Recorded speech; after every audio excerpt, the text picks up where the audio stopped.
இன்றைக்கி ஆடி வெள்ளி 4வது வெள்ளியும் கூட இன்னும் ஒரு வாரம் தான் இருக்குது. இன்றைக்கி வந்து நான் என்ன பண்ணேன்னா சாம்பார் ஆஸ் யூஷுவல் எப்போதுமே செவ்வாய் வெள்ளி சாம்பார் தான்.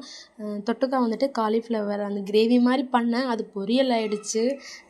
பொரியல்னு வச்சுக்கலாம். அப்புறம் வந்துட்டு காலைல சாம்பார் வச்சுட்டு காலிஃப்ளவர் பொரியல் பண்ணிட்டேன். இன்றைக்கி வந்து கோயிலுக்கு போகணும். நாங்கள் வந்து திருச்சியில் இருக்கிறனால திருவானைக்கோவில் ஆடி மாதம் அங்கே விசேஷமாக இருக்கும். 3 வாரம் இல்லைனா 1 வாரம் அப்படி கணக்கு வச்சு போவாங்க. அங்கே போகணும்.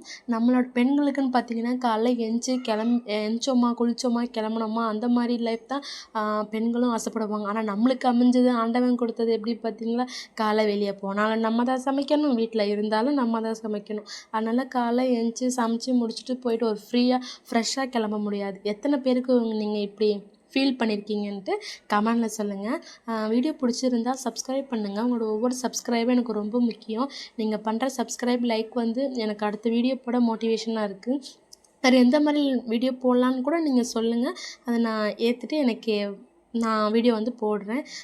இந்த மாதிரி தான் நான் பண்ணுவேன். சாம்பார் வந்து எப்போதுமே மசாலாலாம் வறுத்துட்டு பருப்பு தூக்கி அப்படியே கொட்டி அப்படி தான் செய்வேன். பாப்பாவுக்கு வந்து லஞ்சு பிரேக்ஃபாஸ்ட்டு எல்லாமே ரெடி பண்ணிவிட்டு பாப்பாவுக்கும் கட்டி கொடுத்துட்டேன். பாப்பாவோட ஃபேவரேட் வந்து பருப்பு சாதமும் அப்பளம் தான். அது கொடுத்தா தினையில கொடுத்தா கூட சாப்பிடுவா. அவள் லஞ்ச் பேக் பண்ணிவிட்டு அவளையும் ஸ்கூலுக்கு கிளப்பி விட்டுட்டு நாங்கள் அதுக்கப்புறம் கோயிலுக்கு கிளம்பி நாங்கள் போனோம்.